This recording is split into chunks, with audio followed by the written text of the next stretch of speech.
Welcome, ladies and gentlemen, to the MadCast podcast. Here I am doing my podcasting thing, and I am producing this show, the MadCast podcast. I'm having an absolute blast doing it. All these rhyming words, I love it. So with that being said, though, this is the humble beginnings of where podcast starts. There always has to be an episode 1. And let this be the episode 1 of the MadCast podcast. And we're going to talk to the man of the hour, the man with the power, the one, the only, Dave Tillman. He is the owner, proprietor, the mastermind behind MadCast. And he really had this idea for the MadCast podcast. And we're going to get into that story on how you and I met.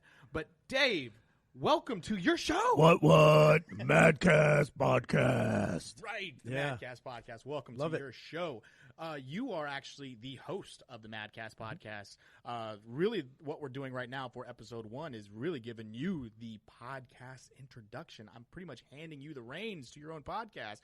I'm sitting in the background producing it. I'm the one giving all the beeps when people cuss. I'm the one making all the levels sound good when you got people clanging and banging on the other side of the wall there. They're always. We've so- never had a podcast where people weren't dropping weights in the background. That's right. Actually, you're right, because we recorded a bunch of them up to – you're going to hear those episodes later on. I'm going to make sure the quality sounds good. Oh, my gosh, I hope the pressure's on. But for this one, you're right. It's kind of quiet right now. So I'm digging it. It's weird. I'm really digging it. Yeah. And we're just going to kind of talk about exactly what the fans of the MadCast podcast are in tune for. So as episode 1, we're kind of going to explain exactly how the flow is going to go for all of your athletes, your MAD athletes, what that means, because MAD is an acronym for something, am I right? Yeah. So we're going to talk about that. And just basically what your guests and what our fans are going to hear. They're going to hear your athletes on humble beginnings, which is what we're going to cover with you in a moment, where your athletes are currently in their stage of athleticism, where they are in life, because, hell, we've had doctors on our show. We just interviewed a doctor. She just graduated today. It's awesome. And then we asked the third part of the podcast is basically when we start to wind down, but where they're going. Are they going to get stronger? Are they going to take their doctorate to another place? Or are they going to join your Mad Athletes program and be PT here? And we really deep dive into these athletes because they all have really good origin stories and of where they started. Some of them were football players. Some of them were golfers. We actually have some. That's right. I forgot about me. Yeah. And then they fell into your grasp and your clutches, and now you're molding these athletes into, they walk in putty and then they walk out these bronzed athletes that are just super strong, which is another thing we're going to talk about. Super strong. So, take it away, Dave. Dave, it's your show, man. It's your introduction. Where'd you start, man? How did you start into, physical fitness? Where'd you start, man? Yeah, so I grew up in San Antonio. Nice. And I actually was going to be a doctor, a medical doctor. I went to Health Careers High School. I always worked out. I played sports. I started working out because of Rocky. Like the movie Rocky? Yeah, that's exactly what started my fitness journey. Favorite Rocky, go. My favorite one? Yeah, your favorite one. The third one. The third one? I love, you know why? Because Mr. T was freaking amazing, man. I love that one. Mr. T. It was so good. I really liked all of them except the fifth one. I didn't like the fifth one. The one with Tommy Gunn was that's probably my least favorite, but I loved all of them. I remember seeing the first one in the theater with my aunt. And nice. I was probably 9 years old, 8 years old, something like that. So the Rocky conversation is going to happen on my podcast, which you can listen to on iTunes. Yeah. Effing Genius Podcast. So we'll get onto that Rocky conversation on that podcast. But right now, let's stay on focus. You got into fitness due to Rocky? Yeah. Wow. So the workout scene from the first one was I literally watched that and started doing, I think I'm 9, 10, I started doing push-ups and sit-ups in my room. I remember setting the chair up and hooking my feet under the bed and doing, because, like crazy sit-ups and doing that. And then eventually when I was in the 7th grade, I started doing weights with a buddy of mine. And he had a barbell and I didn't have a barbell, and he brought it to my house and we started doing bench press and skull crushers, and I chipped my tooth the first day ever trying to do a skull crusher, and I came down and hit myself in the tooth. And chipped my tooth. And then my dad had left some weights He left when I was 7, and there was some weights that he had left in the garage, not the garage, but the carport. We had this little storage room, and they were the kind that were filled with sand. Those old, you know, they're what I'm like talking gray. about? Yeah. I guess about. he bought them at Sears or wherever the hell he got them. Montgomery Ward. Yeah, and I started doing weights, you know, and didn't know what I was doing, of course. And back then, you know, there was no internet, and nobody could show you. Right. You just freaking try not to break your arm, you know, doing stuff. And that's when I started. And I was always into some level of fitness, like doing different things. You know, for a period, I tried to be a triathlete, and I'm a big fella, and triathlons are not really for me, but I enjoyed doing them. And but I always, once I got into Olympic lifting, I loved that. I love lifting weights. Like, that's one of my favorite things. I played sports. I played baseball. I played soccer. Soccer was probably the first sport I ever played. I boxed. Soccer, really? Growing up in San Antonio, Yeah, soccer. yeah. I grew up south of Houston, and my dad, like, there were 3 sports I could play. That was it. Baseball, basketball, football. That was it. Soccer wasn't a thing for us. But, wow, soccer. So I was my mom was a single mom, right? Mm-hmm. And she didn't want me to play football. I think she thought I was going to get hurt or whatever. And I was built, honestly, look at me, like I'm built to play football. You're a big guy, yeah. But I ended up playing soccer was the first sport. And she actually coached my first soccer team. And she led you guys to victory, right? She did, actually, but she had never coached before. She had to buy books on how to do it. My mom's the best. My mom is my hero in life. Shout out, Mom. Like, she Mama Tillman literally is my hero. And you have a sibling, right? Yeah, my brother. I have 2. I have my brother Mike. Okay. He's younger, 2 years, a year and 10 months, really. And then I have a sister who's 7 years younger. And I have a stepbrother because Mom remarried when I was like 16. Okay. But yeah. Mom's my hero. Still, to this day, every day. I Shout call out. her every day. Really? Yeah. I talk to my mom almost every day as well. So shout out Mama Tillman. Yeah, she's awesome. That's awesome. And everybody, most of the people who are guests on the podcast have met my mom, and they're probably, you know. Has she ever, I think she's commented on the Facebook Lives. She might have, I think she has, yeah. And the funny thing is she's not on Facebook a lot, but I think she has, so she's awesome. Yeah. Awesome. So anyway, from there, you know, I played sports, but then I went to health careers because it was all about, Dave, you got to be a doctor. I grew up in South San Antonio. We didn't have a lot of money. There was times we didn't have electricity. We didn't have food, but I always had a house. Mom made sure we always had a house. But there were times we really didn't have money at all. Wow. And so we grew up, you know, pretty poor. My grandmother owned a restaurant. She would cater sometimes weddings and stuff, and she was supposed to throw the food away, and sometimes she would bring it to us because we didn't have food. And now, heritage here. So, are you Hispanic? Or I'm Hispanic on my mom's side. Okay. So my grandmother was born in Michigan, but they were migrant workers, and so she was an American citizen. But it was, I'm sure maybe they knew that was going to happen, but she was born in Michigan and then had to go. She grew up in Mexico. Okay. And then my grandfather was born in San Luis Potosí, Mexico, and they met there. He was the mailman or something, and they married. And my grandmother said, my mom is the first of 7, and she said, I want my kids to be born in America. And she came across in Laredo for my mom to be born. Because she wanted them all to be citizens, and then she went back, and then I think maybe the second or third child, she just stayed in Laredo. And I actually, as a kid, remember when my grandfather got his citizenship, and he cried. I remember this, and it was like a big deal. That's awesome. See, I just heard that little thing because you mentioned your grandmother bringing you food from catering weddings and having a restaurant. I just think it's like a Hispanic grandmother thing to make sure that their grandsons eat. You know what I mean? Their grandkids eat. That's how they show love, I think. They show it all over a plate. So she didn't work on Mondays. Keep in mind, like, she was at this restaurant. She would open up the restaurant like 10, 11 in the morning. It was a little drive-in in downtown San Antonio, like right next to the courthouse, you know, to the federal courthouse, right? And she would open up at 11 and close at midnight, 2, depending on how busy it was. Oh, wow. She was only closed on Mondays. And every Monday, we would go to her house, and she would make everybody dinner. And that's how it happened, right? So on her day off from cooking, she's cooking. Wow. For us. And it was always like, hey, you need to eat. You need to eat. Yeah. You know, and Hispanic, like, you know, Yeah. So, you know, they don't pull any punches. They say exactly what they think. And I can remember, like, my brother went through this period. He's not as much now, but he was heavy, and he came in, and she was like, she hits him in the belly, and she's like, "Oh, Michael, you're so fat." And she was like, "You want some food?" And right away, she's going to start cooking for him. Yeah. You know, but that's how they showed love. I was always a thin kid. I was really skinny growing up, so I always looked hungry. So no matter what, my grandmother was just piling on the plate. Like, here, have another tamale. Another tamale. Yeah, I was like, hell Grandma, yeah. I had like 8. Yeah. Can't have any more. But I think it's just a culture I moved thing, to man. Austin, and I really think, I'm going to be honest with you, if I stayed in San Antonio that whole time, I moved up to go to college, to go to UT. If I had stayed there, I'd be over 300 pounds. Oh, wow. For That's sure. funny. It was like, finish this. Yeah, you right. know? I know exactly what you mean. But you just said something that really sparks interest here. You moved to San Antonio. You moved to Austin from San Antonio. Yeah. So, what was your high school? So I went to Health like? Careers High School. Okay. We had to apply to get in.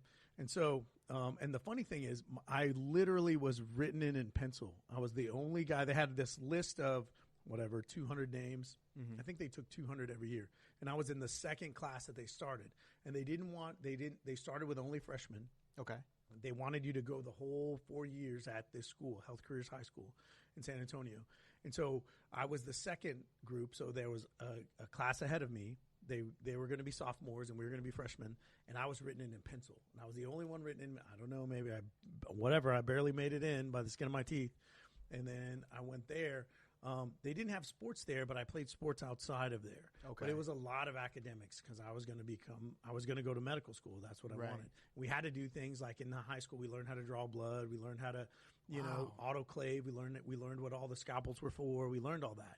Really? The idea was to gear people towards medicine and health, right? And then, and it was awesome. So I was part of the second graduating class in San Antonio of Health Careers High School. And it was a unique, different thing. When we started, we were in portables right behind CBS on Fredericksburg. Okay. Yeah. And then eventually we got our own school. Like we got our own building. And that was a big, I think that was my junior year maybe. Or halfway through my sophomore year. So while other kids were learning like traditional math and like we had math, but right. we had to go an extra 2 hours every day for whatever the medical stuff was. Well, that's what I'm saying. So like, most kids, back then went to a traditional high school, that learned the, traditional high school math, science. Yeah. But for you, every one of your subjects were probably like medical. That's right. Medically infused of some kind. So wow, that's really awesome. Yeah. Okay. Man, I'm blown away. That's awesome. Was it always the plan to go to UT, or was A&M ever an option? Or I just gotta ask, man. Like, you're a Texas guy. Like, I always wanted to go to A&M. So I'm going to say this. All right. A&M was never an option. Okay. When I was 12 years old, my mom again. We're going back to mom. Mom was a huge Houston Oilers fan and loved Earl Campbell. Nice. So my mom is not allowed to watch football because when I was a kid, she would scream so loud that literally the neighbors would come over and wonder if everything was okay. That's my mom. So I'm going to say this. At a church softball game, I'm playing softball for the church, right? She, I guess, was overcome with the spirit or something and stood up and yelled, "David, hit the shit out of that ball." I love it. Next to the preacher she just, when it comes to sports, like she just goes crazy. And she loved Earl Campbell. She worked for an insurance company that Blue Cross Blue Shield, and she would go around and set up policies. So she had to come to Austin, and I'm 12, and we pull up. She took us around, me and my brother. But I got a UT shirt.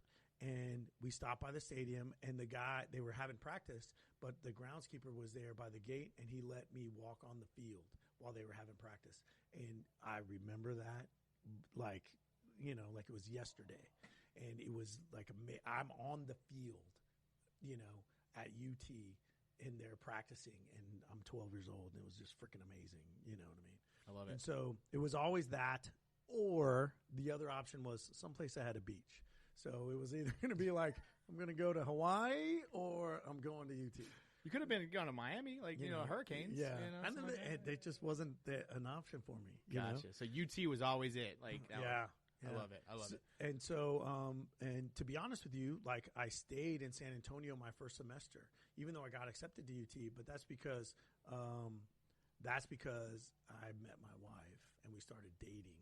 And I did probably the thing I would tell my kids to never do, and like turn down UT so that I could, get involved with the girl. So you followed your heart. Right. Okay. Yeah. But your heart wasn't UT. You would never tell your kids to do. Right. So, but the funny thing is, then in mid-semester, like I went to UTSA and I was there with my buddy Eddie, who did not get accepted to UT. We were taking classes. We went to health careers together, and we were taking classes. And I don't want to say I regretted the decision, because I didn't regret it, but I immediately was like, "Holy crap! I turned UT down," And so right away, I started application process to try to get back into UT and transfer up. And especially as things sort of solidified, in my relationship, in our when relationship. You really found out she was the one. Yeah. Right. Then I was like, okay, I can go to UT now, and things are going to be cool. And shout out to your lovely wife. Yeah, because she was awesome. She's awesome. Yeah, she is. She is. And then, so I went one semester to UTSA and transferred to UT, and I left Eddie there. Oh, no way! You left your buddy there? Yeah, I left him, and she didn't even know. Like, I literally drove up with Mom. I got accepted and signed a lease on an apartment, and came back, and my mom was like, "Dave signed a lease on an apartment," and da da da da. And Robin was like, "What?" And I was like, "Yeah."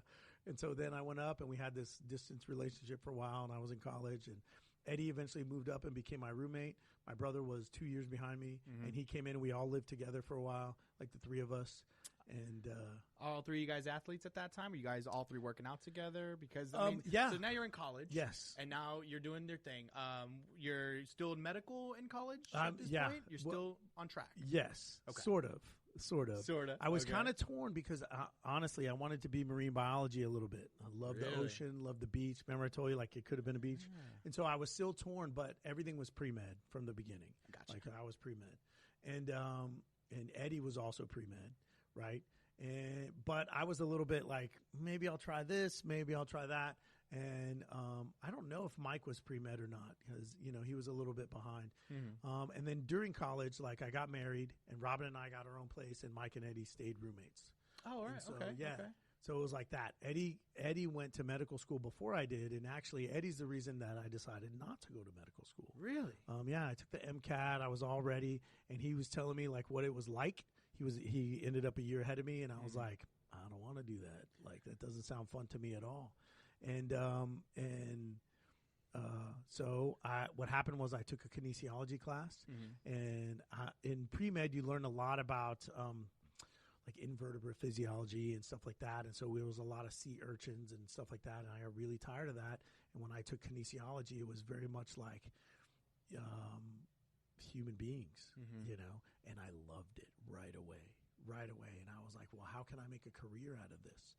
And I'll be honest with you, like, most of the people who got a degree in kinesiology are not working in the field.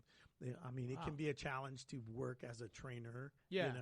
And a lot of them, went on to make whatever sales, to work at Dell and stuff like that. Yeah. I had that option. I had that offer, and I turned it down. And being in Austin, yeah. Yeah. I mean, they're here. I literally got an offer, and my buddy was there, and he was making six figures, and he was like, it's a sales job, Dave. Are you going to be okay with this? And I looked over the sea of cubes that I saw, and I was like, if I'm here, I'm going to drink myself to oblivion. And they called me back for the next interview, and I was like, no. And at this time, you're newlywed. Yeah. How did your wife feel about you turning down six figures in a sales job? I didn't really tell her at the time. Okay, all right, gotcha. I kind of liken that story to Sylvester Stallone turning down the script for Rocky, but they wanted to put Robert Redford in it. Right. He's like, no. So you're now realizing you have different aspirations. Yeah. You've been kind of bred and taught medical. Yeah. Which, in a way, you took all of that knowledge and you're putting it into what you're doing now. But to get to what you're doing now, where did you make that left? You're supposed to go right. Where did you make that left? So first it was the kinesiology class. Right, that was the first thing. Yes. I did that, and I changed my major. Like, as soon as I was in that class, probably, I don't know, whatever, halfway, 6 weeks maybe, whatever, I'm like, boom, I'm not going to, I don't care about biology, marine biology, pre-med. I want a degree in kinesiology. So I had to go extra. I think I went an extra year and a half. And I loved it, man. I loved the human body. Like, let's learn how this works and how to make it amazing. And that's where I started the things with Super Strong, because I had some great professors. I got to work with Jan and Terry Todd, who are, famous in the world of strength and conditioning. Jan Todd was 5 times world's strongest woman, and they set up the Stark Center, which is all about the history of like humans getting better at fitness and getting stronger and that sort of stuff. And I learned a lot of things from them, and that's kind of set the path, right? So then I graduate. I know I'm not going to go to medical school. I get a job at Globo Gym, right? I'm at Q the Sports Club, and it's a Globo Gym, and I'm the trainer with the clipboard, right? And I'm like, come on. And really, to be honest, that job became a sales job. That's what they wanted, because they wanted money. Sign-ups, right? Right. Yeah. They just want like boom. And I learned a lot. I learned kind of how to sell fitness. And I needed it, but it wasn't. I mean, selling fitness isn't a sexy thing, Yeah. Especially when you're basically have a history of science in your head. Sure. I mean, because in that job, were they just trying to get more, members, so to speak, instead of like, you're just getting. They don't care how you train them, right? They don't I was care just if they about to get ask results. that. Exactly. They don't care. They just want to make sure that they're how getting. How much did you turn in today? Yeah, there you go. That's exactly what. Okay, so and is that what kind of again led you to where we're going to get to our destination, which is why we're talking right now, where mad athletes are super strong. Right. So you're working in that gym, and you understand that your management, the people above you, are just telling you, just get heads in here. We don't care if they're losing weight. We don't care if they're getting results. Right. So that completely probably turns you off. Like, I don't want to do this. This is a job. Right. I don't want to have a job. Right. I want to working for the man. Right. I want to be the man, and I also don't want to, because I mean, I'm in your gym. I'm in right now. I'm in one of your facilities, and your athletes here aren't just people that are like, hey, yeah, I get off work, I do my hour workout, and I go home. Right. Like, no, there are athletes right behind us right now that have been here since 5 o'clock. Yeah. And it's going on 10 o'clock. Yep. And they're probably finishing up, maybe not. Yeah. Because they're dedicated to your programming. Exactly. Okay. So you're in a job. You know it's a paycheck. You know what they're telling you to do, but something's not clicking. You're like, no. So there was, like I said, I learned things about business, right? Yeah, there's your business. Right. Okay. But there was a couple things that happened that actually helped me out. Okay. And so there, for whatever reason, at this particular facility, there was people that had similar minds, right? So I can list probably 4 or 5 other trainers besides me that have gone on to be experts in their field, right? So one of them, her name was Valerie. I literally graduated the same day with her at UT. We didn't really know each other, but then we started working together. We were like, weren't you at graduation? Yeah, you were at graduation. So she is one of the leading pose running instructors in the world today, right? And so then I also had a buddy, and back then it was all bodybuilding. Like, that's what we did, right? Right. Like, I knew some Olympic lifters, but it was mostly bodybuilding, right? So I had a buddy named Steve who is like a black belt in Brazilian Jiu-Jitsu now, and he graduated from Texas State, and he was there. We're starting to work on, bodybuilding and stuff like that. Also, I'm trying to make money, right? So I'm busy. I'm doing 10 one-hour sessions a day, okay? 10 hours a day, back to back to back. When do I work out, right? Okay. Right. So then it becomes like Steve comes up, hey, man, I found this training philosophy, this training regimen from Mike Mentzer, right? It's a half hour, 3 times a week, and it's negatives. It's tempo lifts. It's 1 set to failure. You have a 4-second negative. You do 3 exercises. You're done in a half an hour. And I was like, okay, I can do this because I'm trying to make money. I'm trying to hustle. I'm a very driven person, and let's do this. So we do it, right? And we're into it like 10, 12 weeks and getting good results, working 3 half-hour workouts a week. And the cool thing was we got really strong. So it was a 4-second negative. So if I'm doing a leg extension, right, I'm 4 seconds down, boom, 8 to 12 reps. If I hit 12 reps, the next week when I do that, I go up in weight, right? So I'm going up in weight about every week, every couple of weeks, right? Wow. Okay. So you get really strong. And so that's the thing. I knew already from college that eccentric loading negatives make you stronger, right? And so I learned that from Jan and Terry Todd, right? Learned a lot about strength training from them. Then we do this workout, and I'm like, wow, you can get stronger working a half an hour a day? Like, this is crazy, right? And so then that kind of factors in. Okay. I'm also working with a guy who's literally wrote the book. You're talking about 1990, the ketogenic diet book. Like, wrote it. Yes. Guy was crazy smart, a little bit, different from Far everybody. left. Yeah, Yeah. different from everybody, but experimented with us on stuff like keto and whatever. And I'm not a keto guy right now, but I think I've said this before, like, everything works, but not for everybody, right? So there are people that it's perfect for and people that it's not. So, everybody's makeup is different. Right. Their body makeup. Right. And, Plus your goals and what can you live with and what are you going to comply with. Right. But definitely experimented on us. He's written like 6 or 8 books now. So there was a few people in there, and you have these like-minded people that are like, we're going this direction. Yeah. And we're going to buck the system. And it doesn't matter, if we're getting rich right now, we're eventually going to make this successful. And that became my mindset that I love this. I want to find a way to make this successful. Now, I had my doubts, particularly when my daughter was born. My first daughter, it was like, oh, crap. I got to buy a house. I got to do this. And that's when I decided, like, maybe I should go work at Dell. I have buddies that have left, training and gone to work at Dell. And at that time, Dell would hire you if you had a degree. They didn't care what the degree was in, right?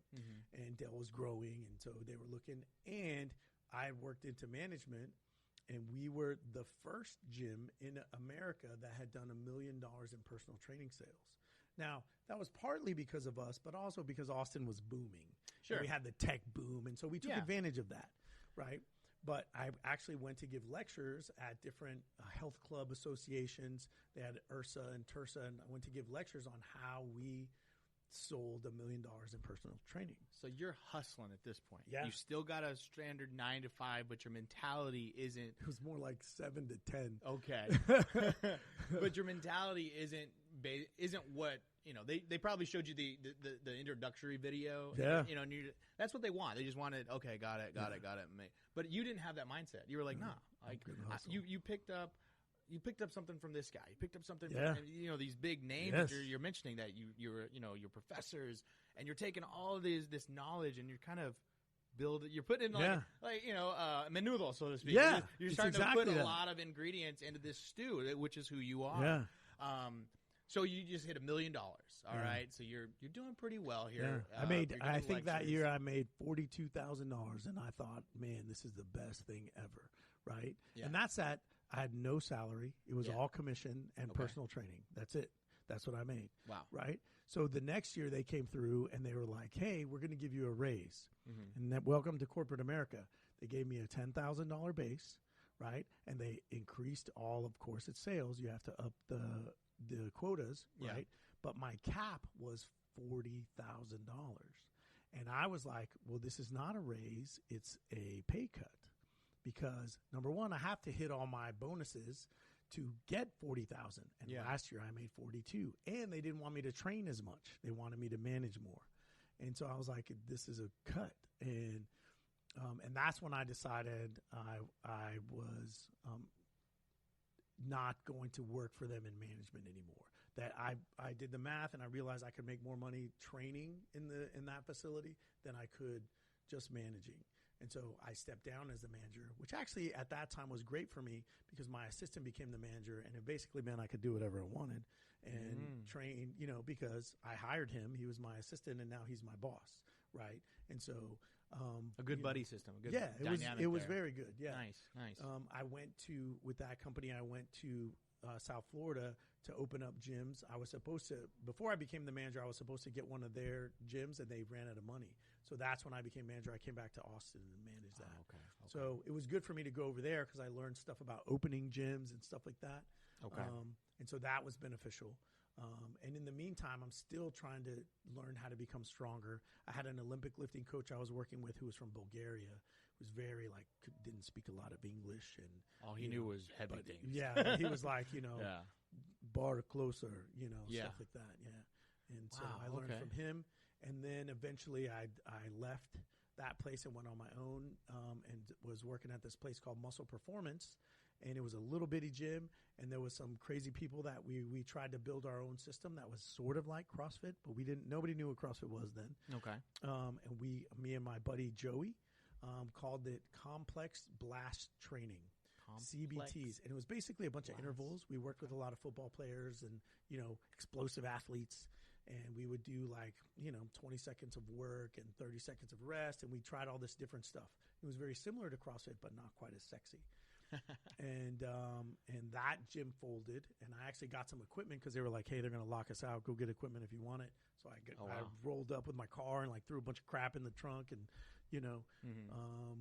and then after that started on my own, and it was go back to mom. My brother was working physical therapy, and he was working for Health South, and he was like, "Hey, I saw 28 patients today, and I'm getting paid this much, and they're making this much."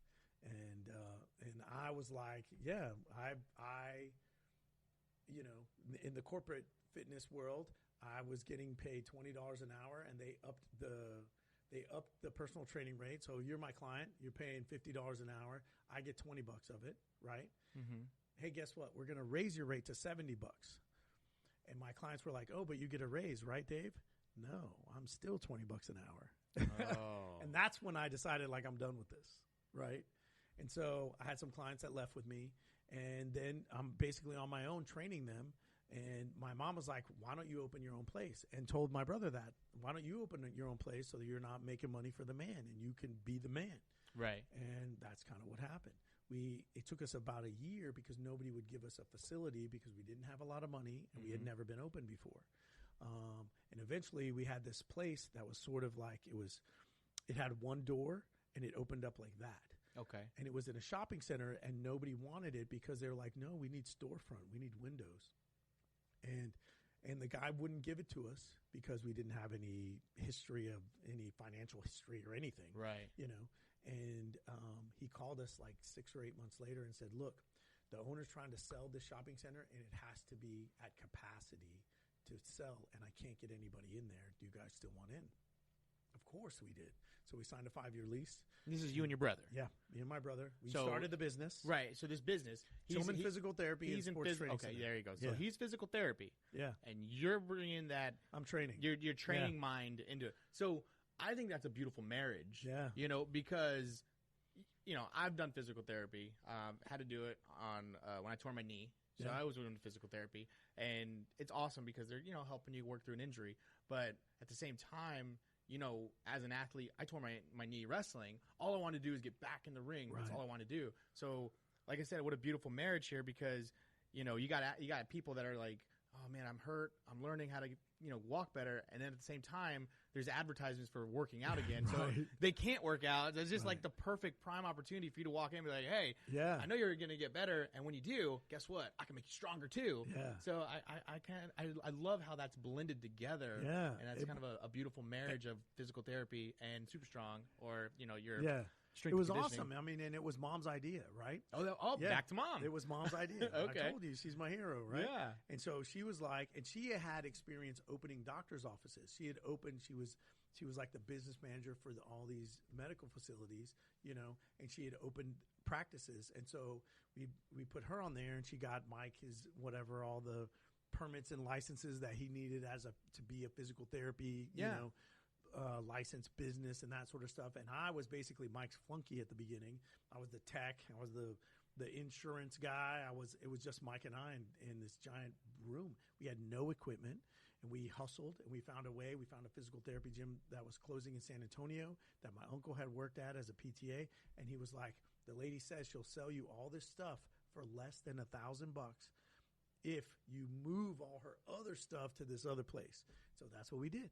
And so we totally go down there, Mike and I and my uncle move all this crap. And then we got to take this other stuff for under $1,000 and suddenly we had equipment. And we literally bought things the same way I did with CrossFit when we first opened up is I tried to buy one thing every month or every other month. That's it. Just one thing. Hey, I'm buying a set of dumbbells. That's it. Boom. Okay, next I'm going to buy a barbell. I started a CrossFit with a barbell that my buddy found in his backyard that was rusted. We cleaned it, and it was Russell. I had 10 people in class. It was one barbell one medicine ball, and we would just rotate through. Okay, you're doing push-ups. Okay, you're doing burpees. You're doing squats. Switch. Everybody switched, and that's how we did it. And what I love about this is that, your philosophy here, that there are 10 members that are confident and believe in your system to be there. Because there's a lot of places that would walk through the room like, are you kidding me? You only have one barbell? One barbell, there's 10 of us. Are you kidding me? But yet, I mean, you have this charisma about you. You have this aura about you to where you really draw people in. And you give them the confidence that they need to believe in what you're doing. You know what I mean? Like, your athletes don't just come in here going, all right, I got my workout and I can go home. Like, no, they literally tell you after they're done with the workout, after they're dog tired. I'm talking, these guys can't even move. They're still like, tomorrow I'm coming back in here because that lift that I just did was not good enough. Yeah. And you're looking right at them going, no, it was great. It was fantastic. And they have that in them, that drive, that hunger to go, no, it can be better. Yeah. And that, yes, most of your athletes have that drive already, but a lot of them are learning that through you, that being good, you can be better. Right. You're good, yeah. but you can be better. Yeah. And you don't teach them that in a way of like, yeah, you're good, but you can be better. It's more of a, dude, you're good, but I'm telling you, you have the capabilities of being. It's all in context on how you talk to people, and you really have that. So we're gonna talk about how you got me here. Yeah. But let's go back. So you guys move. You guys have a facility. Mom's idea. You got $1,000. You have equipment, and now. So that was probably like 2000, 2001. Okay. Around that time that we opened. And I started doing like classes, and literally, like I told you, I'd have like 5-pound dumbbells, and we're like, guess what? We're going to do this class. And we were doing like CBTs, like complex blast training.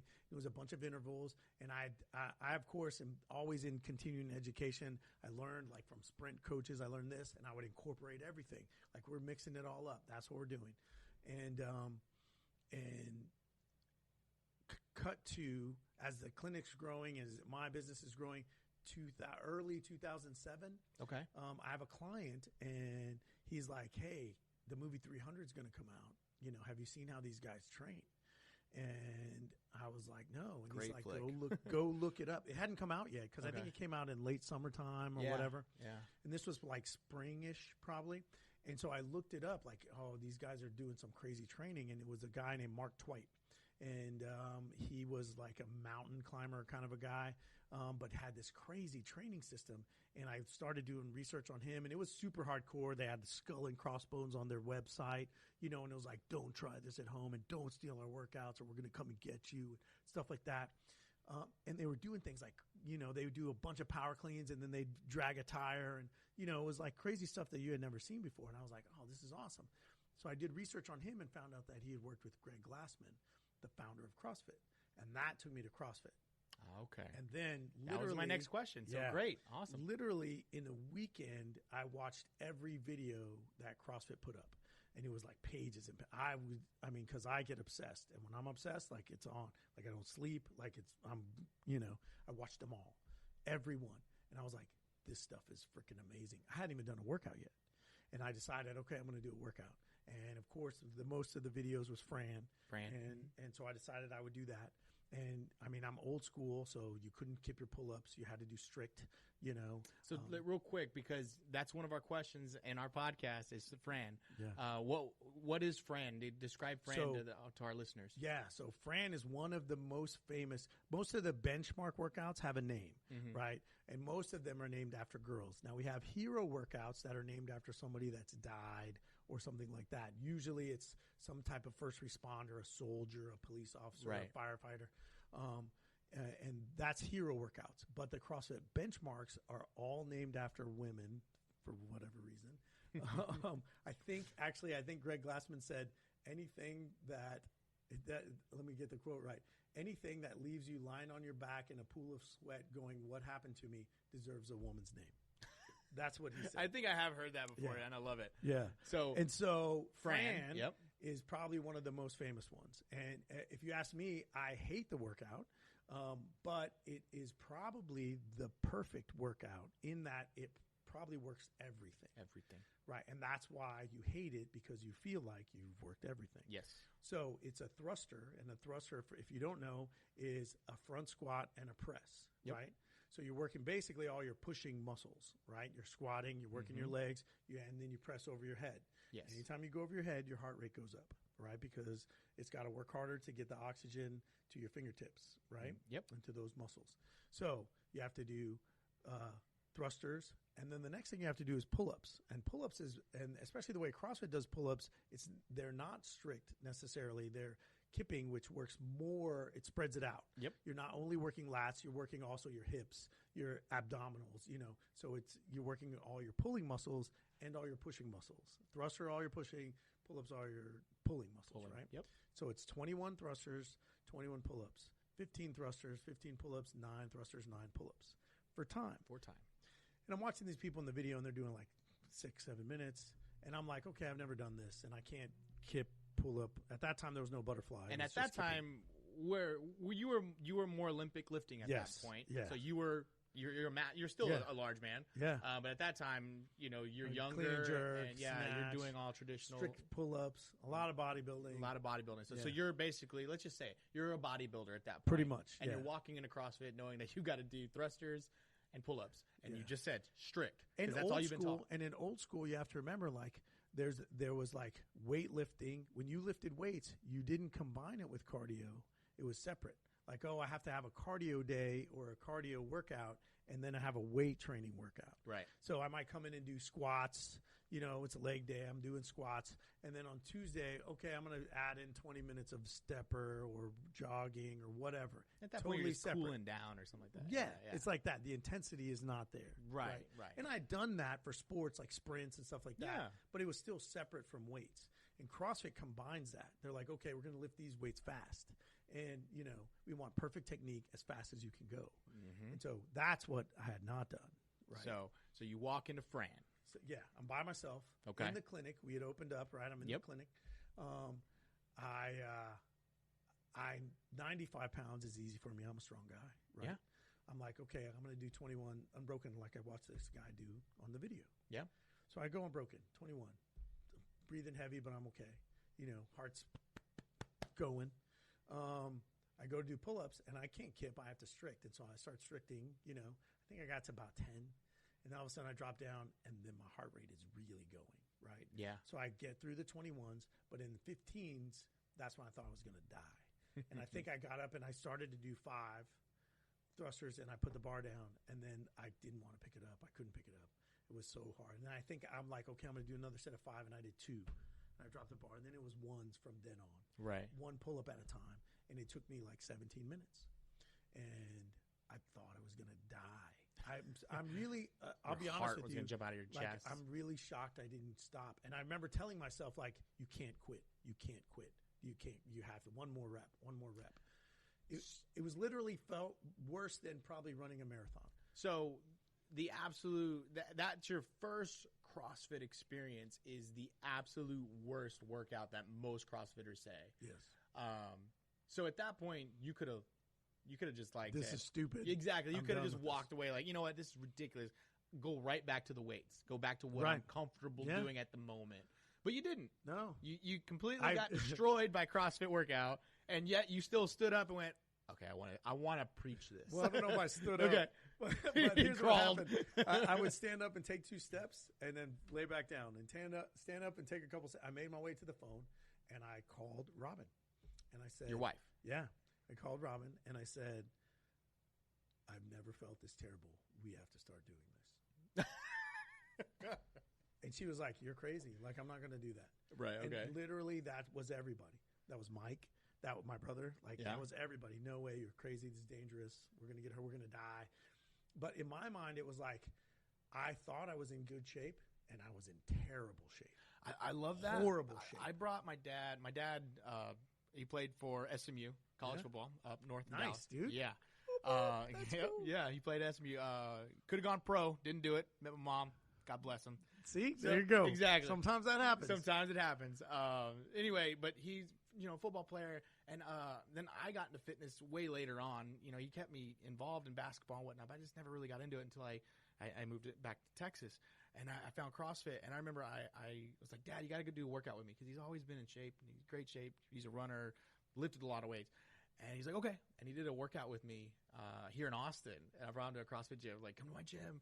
And he did a workout. And first time ever, like, I could see it in his eyes. He's like, holy crap, my son's going to beat me at something. You know? Yeah. And then we got done with the workout. And, you know, I could just see it because he's so prideful. I'm like, how was that, Dad? And he's like, it's okay. But I could just see it in his eyes. He's like, that sucked. Yeah. It sucked. So awesome. So you're preaching. I thought I'd tell that story because that's what your wife is thinking. You know, when you're calling her going, hey, this thing sucks, but we're going to do it. And she's like, no way. And your brother is saying, no way. Yeah. But yet you're still preaching this. I had to fight for a while for that. Really? Robin was the first to jump on. Okay. And then eventually Mike. But even like when we bought, so you see like we have, 8 rowers out here, whatever, 8 at the other place. So I had to fight to get our first rower. So, and the rowers are about $1,000, right? And I found a deal where it was like, I don't know, just under 800, like 790 or something. And they would not. Like, you know, we're a struggling business. And I'm like, dude, we need a rower. Let's get a rower. $800. Come on, $800. No. Eventually, they get a rower, and the freaking therapist use it all the time. I can barely use it in my class because, and then eventually, like, it went on. So the best thing that happened was, and I love my brother, when he gets on something, he tells everybody. Like, he's like, you have to come and do this. He makes them. He's really good. Like, I'm good at making people do stuff they don't want to do. Yeah. But Mike is better than I am at that. Love it. Because he's a therapist and he's like, go do this. Do 100 press-ups. Go do this, you know. And he started feeding people into CrossFit right away. And so that's where, you know, when you talk about the physical therapy and the CrossFit, that's where it comes together. And so honestly, Russell, like a good percentage of our members came from therapy. Like they came in for therapy for whatever reason. Maybe they twisted their ankle running or whatever. And then Mike's like, you know, you'd be in better shape. Your joints would be stronger if you did some CrossFit. And he would incorporate some of that when it was appropriate, of course, into their therapy. Like, guess what? You know, we need to work on your hips and whatever. You're going to go do wall ball. Boom. And at the clinic, you'd have to go outside to do wall ball because the ceilings were too low. Mm-hmm. And so they'd go outside and do wall ball. And he'd be out there with them and come back in and, you know, and progress them on. I think wall balls is what made me fall in love with CrossFit. Yeah. I know that's psycho. I'm like one of the weird people, but I remember doing a bunch of wall balls in Houston at the I like wall ball. I love wall ball. I think they're awesome. So and they affect you in a certain way. There are some things I really dislike, but I hate cleans. I love anything with a bar. I'm not gonna lie. I like strict press. I love strict press. I don't mind thrusters, but I'm just terrible at overhead. Oh, actually, overhead squats. I'll tell you what. I hate handstand push-ups. I hate being upside down. I'm a big guy. I do not like to be upside down. In any way, shape, or form. Like I don't even like handstand holds. I can do them. I can do handstand, but I hate them. You know. So that leads me to where we are now. All right, we have to talk about a couple things because first and foremost, this show is called the MadCast podcast, and it's not because you're out of your mind mad. Well, mad, some would argue that. Yeah, some would, but MAD actually stands for something. So what does MAD stand for in your gym? So MAD stands for, and this is a question that I've asked people before, like, what do you think MAD stands for? And you get all sorts of answers, you know, and it's kind of fun. But MAD stands for Michael and David. And, I mean, it's simple, right? Yeah. Michael and David. And, I mean, honestly, it's probably more marketable than Damn. I don't know. There's a pro wrestler that marketed Damn. Yeah. So, but it was because of the things I learned from Mike being a physical therapist, and he's very much involved in the CrossFit stuff because I'll ask him. And for years I've asked him, like, hey, suddenly I have, you know, 5 people that have pain in their shoulders and this and that, you know, and he looks at the programming. He's like, okay, we need to add this in. We need to add that. And being in the beginning of CrossFit, Mike is probably, I would argue, one of the top 1 or 2 therapists that has seen the most CrossFit athletes in the world because when we affiliated CrossFit, we were one of the first 250 CrossFits in the world, right? And now there's 15,000. Right. Okay. So we've been doing this as a CrossFit since 2007. So we're going on 13. Actually, in September, it'll be 14 years, I think, maybe 14 years. And so Mike was one of the first. And because of my background, not just CrossFit, but old school, like Olympic lifting and weight training and that sort of stuff, and the fact that I've kind of always thought like a coach, I ended up working with a lot of CrossFit owners because the owners didn't have anyone to coach them. The head coaches didn't have that, and so they would come to me. And so there's a lot of people I know that are old school CrossFitters that have gyms that came to us at the beginning because I had Mike, who's a doctor of physical therapy, right? And I had this history of coaching, and I saw some success at the beginning. And they would come and say, hey, I want you to program for me, and I can learn and start programming for my box, you know, and that sort of stuff. And so that's kind of where it grew. And Mike literally has had CrossFitters drive from Dallas, drive from Houston, just to get therapy with him. And so he became well known in that. And we became a place that, you know, like a lot of CrossFit athletes would come and see. And it helped my experience and his experience. And that's, when we started, we were Tillman Physical Therapy and Sports Training Center. And then we were, at first we were CrossFit Tillman Training. And then we decided to switch it to CrossFit Cedar Park because that was our location. We felt like we could get more. Now they won't let you, actually. They just sold it, and maybe that's changed. But for a while, like, you couldn't be called CrossFit Chicago or whatever. Like, only if you were old school and you were grandfathered into that. Oh, okay. And so, but that MAD didn't come through until I started training competitors. And that became, like, we started running camps, the MAD Athlete Training Camp. MAD Athletes, yeah. And on our camps, like, Mike would speak, and he would speak on mostly mobility and how to prevent injuries and things that you could do to balance out your joints so that you couldn't. So he would come and do that lecture. I would lecture on programming and strength. I started bringing in Chad Vaughn and Jody Vaughn, who Chad's been to the Olympics two-time Olympian. Mm-hmm. And Jody Vaughn is like a 2 or 3-time world competitor and in Olympic lifting. Mm-hmm. And so they would come and do lectures on Olympic lifting. We brought in Dave Durrani, who actually picks the gymnastics team for America now. And he was an alternate at Beijing Olympics. Phenomenal. One of the best coaches I've ever seen, Dave Durrani. And so we started bringing Valerie, the girl pose running that I told you about. Yeah. We brought her in, and we would have this 3-day camp, and we would just like cram brains full of as much as we could. And we did a lot of that. I just hear, you know, you and your brother have this mind, you know, like he's got this physical therapy mind where he's, you know, helping people get back into shape or recover from something. And then you're picking up the, you know, kind of the pieces, so to speak, to go, hey, you know, he's feeding them a little bit of CrossFit there. Hey, did you know you're already doing some CrossFit physical therapy stuff? Well, check it out. My brother over here is going to teach you more of the everything, you know. Yeah. But you rattle off a whole bunch of names that you've already interacted with in the past and you've learned from. Yeah. So now you're just this melting pot of knowledge. You've learned from so many different people in different stages and, you know, varies of fitness. Right. So now you have MAD. The MAD athletes, the MAD athlete programs and your athletes. Let's talk about Super Strong because you've taken all of these things. You've taken, you know, Olympic lifting. You've taken all of these different things, pose running, CrossFit, all of this, and you've mixed it into this thing called Super Strong. Yeah. So tell us a little bit about Super Strong because everybody that we talk to on our podcast, on the MadCast podcast, are in some way, shape, or form affiliated with Super Strong. Right. And they're either doing it or they're going to do it or they've done it. Yeah. Tell us a little bit about Super Strong. What does that mean and why are you, you know, not only are you a CrossFit coach, but you have your own type of like, it's called Super Strong. Let's talk about Super Strong. This is your bread and butter. So when we talked about, like I told you about, like I learned from Jan and Terry Todd about eccentric loading and that's a common thing. People know that, right?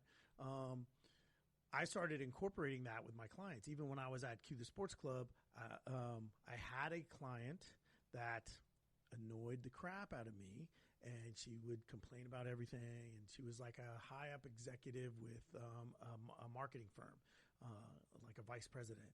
And she was just whatever. For whatever reason, she just annoyed the crap out of me. And so I started playing with the tempos. I had a lot of my athletes on that because I learned that it makes you stronger. So I pushed her to a 10-second tempo, really because if she's doing a negative squat for 10 seconds, she can't complain. So, like, she can't talk. And so I started doing that. And she got really strong. And she was older. She's in her 40s, you know. And I was like, man, you are starting to squat some crazy weight. And so then that sort of clicked. When cut to, I'm kind of laughing at the fact that you have we became client, friends. Okay, you have a client that annoys you, and, and you're molding her and kind of punishing her. Like, you annoy me, so guess what? I'm gonna make you do. I don't want to hear you talk, so I'm gonna make you do things. I'm tired of you at me, so you're gonna go longer. I love it. You're not doing anything. You're purposely doing something, but you're also giving her a goal. So I think it's awesome, fantastic. Yeah. Sorry to interrupt. So, cut to I have my competitors, but I started this class called Super Strong, and I said, okay, nobody's ever done, to my knowledge, we've done progressive resistance, right? We've done, different types of pyramid training and all sorts of stuff like that, but nobody's done that with tempo. And so I decided, like, we're going to run this class, and we're going to have fun with it, man. It's going to be hard weightlifting, crazy stuff. And so we did a class called Super Strong. And it was mostly not competitors. It was your regular CrossFitters, right? So I started them week 1, and we went to week 12, and we started with a 4-second negative on these lifts. And this was regular CrossFitters, and it was like 2.5 hours, right? 2 hours. It was a lot. I'm going to side for a second, go to the side. I did a self-evaluation years ago on what things I'm good at and things I'm not good at. One of the things I'm not historically have been good at is time management. So, I mean, I taught the last class of the day, right? Super Strong. And I was like, well, I'm just going to write down what I think they need to do, and however long it takes them, that's how long it takes them. And so it took 2.5 hours. And so, but they did it. Sucks for them. But they did it. Loved it. Oh, wow. They loved it because there's that thing where people that suffer together kind of bond, and they loved it. And I would give them some short, terrible CrossFit workout that had to do with weights. Somehow it applied to Super Strong, right? So it might be like Renegade Row where you push up row, mixed with burpees or something like that, right? I would give them a short WOD at the end, but mostly it was just lifting. Right? They loved it. Everybody got stronger. Literally everyone in the class improved by between 15 and 20% in their max numbers, right? Jeez. I picked CrossFit Total because that was the CrossFit strength workout, right? The first day we're going to do max back squat, max strict press, max deadlift, right? And that's what we did. We did it again at the end. And 100% of people improved in their strength, right? And it was awesome. And they loved it. And I threw in some bodybuilding stuff. Like I threw in a night where we did strip sets and just made everybody suffer in pain, and it was great. I love it. Every time you talk about something like it was the worst part of it, and everybody loved it. It was just so gross, and everybody loved it. And then I tortured them this way, and everybody loved it. I love it. It's so great. And so then we went to and we did this repeated. I would repeat it once a year. Right? Okay. And so we did this cycle, and then I started putting it with as regionals came into play and more, and as CrossFit grew, because the first year of CrossFit Games, like when Nick went, was the first year of regionals, but you didn't have to qualify for regionals. You could just show up, right? The next year you had to qualify via, they called it sectionals, right? But after that, it was the open. And so they had to give it layers. And as they gave it layers, like people got better. You had to do a little bit more, And so then I started mixing that program, that strength program, with CrossFit movements that were more advanced. Chest to bar pull-ups, muscle-ups, handstand push-ups. And so now, like you're talking about, that was like 2009, right? And now we're where we are in 2020, right? 11 years later, and there have been like, I don't even know how many cycles of Super Strong we've run through, right? Not last year, but the year before, we did it twice in a year with the Mad Crew, and it was phenomenal. Mm-hmm. But then they changed the open, and so I couldn't run it 2 times, right? Yeah. And so because it's 12 weeks, and it smashes them. Like, they all get better, but, I mean, it breaks your body down. And so we need some time after that to, like, build back up. And so, it's been literally 11 years of me. Like I learned in college, and I had this coach, and I had that coach, and I had all these amazing, amazing people that I learned from and still learn from.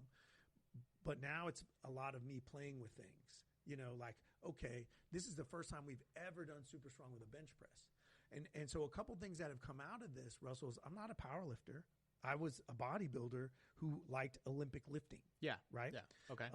Now, people don't understand there's a difference. Right. Olympic living, bodybuilding, powerlifting, there's differences. So out of this class that I ran, super strong, I had a lady named Alice. And Alice is in her 50s, right? I know Alice. She's on our Zoom calls, man. She's Alice. A beast. She did the second super strong that I ever did. She's done it probably 6 or 7 or 8 times now since then. She's like a 6-7 time world record holder in powerlifting. I'm not a powerlifting coach. I'm not a power lifter. Yeah. I've learned a lot because of Alice suddenly decided, like, hey, I think I'm going to try this powerlifting because I deadlift more than everybody else deadlifts. And she does. In the world. Yeah. Nobody deadlifts more than Alice. We got to get her on the podcast. She's amazing. Yeah. She's phenomenal. And she's going to be on it. And then all of a sudden, I had another lady named Tammy. And Tammy is a nurse. She's like, 40 years old, 39 years old, mother, and, nurses work these terrible hours, and so she does that. So Tammy's really strong, has done this super strong program. And then all of a sudden, Alice is like, hey, Tammy, why don't you sign up for this powerlifting meet that they're having? Uh-huh.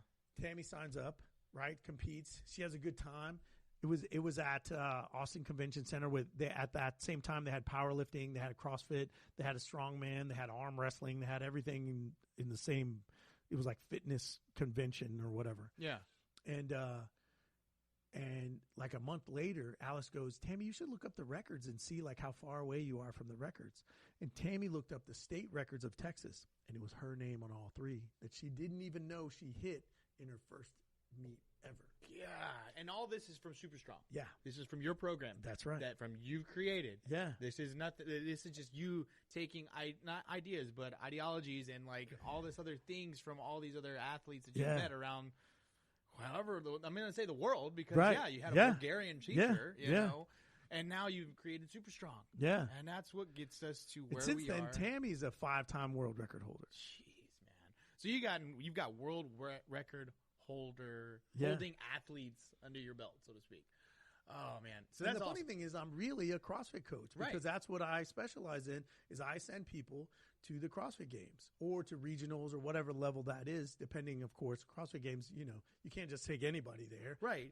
Which some of those athletes are going to be on this podcast, on the MadCast podcast. Yeah. You're going to hear some of these athletes that have made it to the games, which is so awesome because we've already recorded some of those.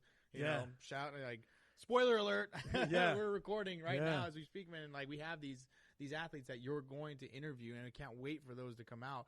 So let's talk about what led to this podcast, why we're doing this, and why I'm here, because I came because of one of your coaches now.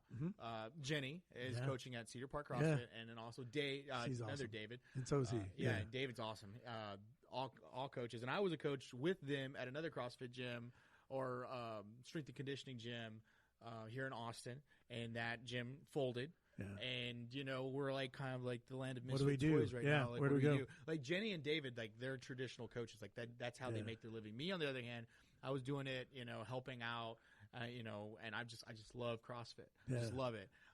And then, Jenny and met with your wife, Robin. Yeah. That's how it all started. Yeah. And then she reached out and she was like, hey, I have some people that our gym's folded.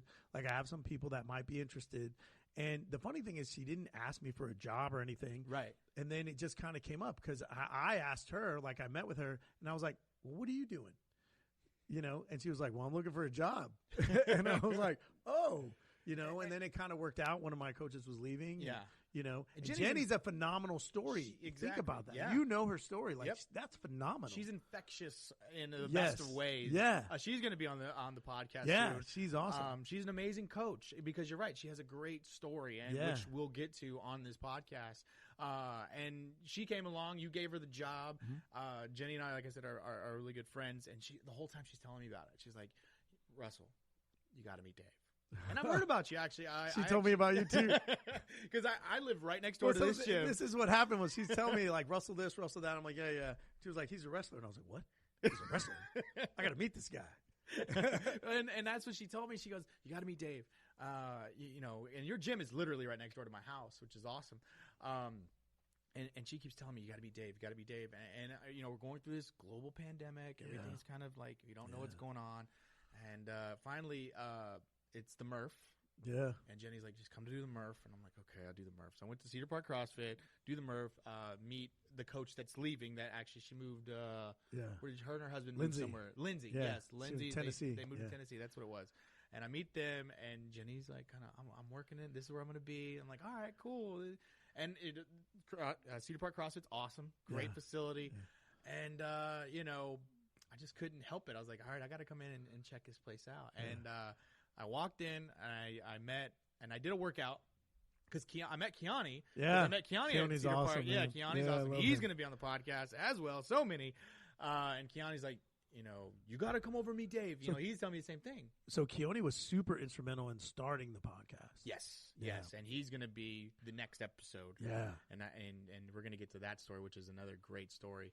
But I come out, and Kiani's like, you got to come work out. And he picks a day. And I think it was a Saturday. And I come work out and do the Saturday WOD. And I'm like, wow, that was a brutal workout. I'm falling in love again, falling in love with the CrossFit. And as I'm walking out, you're walking in. Yeah. And I'm like, hey, Dave, how you doing? Right away, you're like, hey, you're the wrestler. I'm like, oh, man, great. And you've actually told your athletes that, hey, I told Brian about Brian, because we love wrestling. And so, we got a lot of wrestling fans in here. And that was, and I know. Why wouldn't you, though? It's so fitness. Like, I mean, it's sport, competitive fitness. It's also has that, that big showmanship. Yeah. I mean, how could you not love this thing? Well, and it's awesome. I love it. And we're going to talk about that on my podcast. Yeah. And we're going to, kind of continue this conversation on a different show. But what was funny is you mentioned me to Brian. And again, I don't consider myself a big guy. I'm 215, 220, whatever, fluctuating in that area. But I've always been the skinny kid, and it's only been since I've been doing CrossFit that I've become quote unquote big. Yeah. And like all my friends, then I go back to Denver, they're like, Russell, what happened? You're huge. I'm like, I still feel like the little guy. Yeah. So anyway, I walk in the doors here, and it's one evening, and I see Brian and who's the guy? Aaron. Yes. Yeah. Sorry, I couldn't think of his name. Brian and Aaron. And immediately I walk through the door, and Brian goes, hey, dude, you're the wrestler, right? And I'm like, what is going on? He's like, I could tell as soon as you walked in. I was like, this big guy's got to be the guy. I'm 6 foot, 250. I still feel small, but that made me feel pretty cool and welcome here. But like I was getting to earlier on in this podcast, you have this aura about you. You just draw people in. And Kiani and I start talking about the podcast. He starts listening to my podcast, which is coming back, and he listened to all 25 of my episodes. And he's telling you about the podcast. And honestly, I watched your Facebook Live. Yeah. And wait, which one was it? Do you remember which one it was? I do remember it because it was your Alice. So, can I tell you about that story? Yes. About that? Yes. So, I'm coming in and just talking, and Keone asks questions of me and whoever the guest is, and we just kind of talk, right? Yep. Keone sets everything up. I just come in. I have this weird app on my phone, and I hit record, and that's it. Yeah. Like, I don't know anything about anything. Yeah. That day, Alice is coming in, and Alice is very soft-spoken. She actually has an issue where it's a condition that she can't speak loudly, right? She's over 50. She wants to wear a mask, and Rose had some issue, and Keone was like, Dave, I can't be there tonight. I got to go help Rose. We're going to the clinic or whatever, right? And I was like, okay. Because I'm a jump off the cliff guy. I'm like, okay, we're going to make it work. And I set up, and I tried to make it work as best I could, but honestly, it was like a total cluster. It was a mess because I watched the majority of that show on Facebook. You couldn't hear Alice. Everybody kept commenting, can't hear. Apparently, there was some static and some weird stuff going on. Yeah. So I immediately reached out to Keone, and I said, Keone, like, dude, I can help make this better. Yeah. You know, like I started bringing equipment and, you know, like, yo, let me just do this. And Keone kind of said, hey, why don't you produce our podcast? I'm like, hell yeah, I'd love to. And, you know, that's how our relationship is now starting to kind of bond. And, you know, we're doing this podcast. I've been working out with you guys 2-3 times a week. And I got to see you working out today. It was awesome. I'm dying on that one. But, I mean, you're everything that you're doing here is just blowing me away because I've been to a bunch of CrossFit gyms, some good, some bad. Yeah. Had good experiences, had bad experiences. I've walked into some CrossFit gyms and I'm like, all right, you know, that was a good workout, but I'm never going back there because I don't feel like it fits, you know, because it's a culture. It really is. But in every culture. It's your home away from home. Yeah, absolutely. Yeah. But sometimes, you know, you just don't blend well with the atmosphere. You know what I mean? And I've been in some of those atmospheres. I'm like, hey, it just doesn't feel good to me. Whereas here, between me, Jenny, David, my wife, my daughter, she's in this gym now. Like, I met her. She's awesome. She introduced herself to me tonight. My daughter did? Yeah. Yeah. Yeah. She walked up and she was like, hi, how you doing? And she gave me nucks right away. Oh, yeah. She's very personable. Awesome. And those are the things about this gym that are so welcoming. Yeah. And like I said, you have all this knowledge that I want. And I'm going to learn, and you're going to help get me, and your program is going to help me get back into ring shape because, you know, wrestling's coming back. You're not soon. the first wrestler I've worked with. You know? That's right. You've told me that. Yeah. So they were young. They were like 17, 18, but, you know. But I think Super Strong is going to help me in the ring. Hell yeah. For sure. The conditioning is going to help me in the ring. Be more explosive. It's going to be awesome. I'm ready to do it. That'll be a journey that we kind of we'll document. We'll document my journey. Excited. That's gonna be cool. I think that's what we'll do. You're learning all this on the podcast too. Like you didn't even know you were going to talk about this. Yeah, that's what we're going to do. I'm excited about it. It's going to be badass. So in closing, what you can expect from the MadCast podcast is you are our host. Now I know this one's a little different because I'm kind of the producer, but I'm interviewing you. I want the people to know who's the voice behind, you know, Dave. Yeah. I want that way when they hear the next episode, Dave, you're going to be the one that's interviewing your mad athletes. We're going to have mad athletes. We're going to have your coaches. Yeah. We're going to have have Mike on too. Mike. Yeah, your brother. He's awesome. He's going to be on. Yeah. Everything on this podcast is going to be, you know, kind of from you and him, you know, And so we just kind of want to give everybody kind of an understanding. Exactly the way this podcast flows, exactly how future episodes are going to flow. We're going to have a guest on. It's going to be an athlete or a guest, just whatever. Humble beginnings, what they're doing now, and then where they're going. Yeah. Because a lot of these athletes that we're talking to, we've already recorded a bunch of episodes. Like they have There's some amazing stories in there. Amazing stories. Phenomenal stories. I love it. And we're going to document that through this podcast. And, dude, this MadCast podcast, we want everybody to hear it. And we're going to stream it. We're going to put it out there as soon as we get it launched. It's going to be amazing. In closing, though, you can find your CrossFit gym here locally in Austin. You have 2 locations. That's right. CrossFit Cedar Park. And you can find us, CrossFit 2222. Yep. All of those links are going to be in the podcast. When you look at the notes, you're going to be able to find all these links, and you're going to be able to check us out because you got to see the pictures behind the madness. So, Dave, this is awesome. And I'm going to have the book out for Super that's Strong. Right. You have a Super Strong book coming out. Let's talk about that real quick. The goal is to have it done by the end of the year. Okay. Well, you have tons of time to do it. I have the program written. I just have to put together the rest of the book part and like explanation of some exercises. I've already written probably 4 chapters. Nice. And so, I love it. It's just finding the time. It's the time. Well, and that's why, we just got done recording another episode, and then I just said, you know what? We're just going to do this right now, Dave. You and I are going to talk about this. So, episode 1, MadCast podcast in the books. Man, thank you so much for letting me produce this. Dave, I look forward to sitting behind the chair back here, running the mics and running all the man, stuff. thank you. It's all good, man. But, Dave, MadCast podcast. MadCast podcast. Rock and roll. Yeah.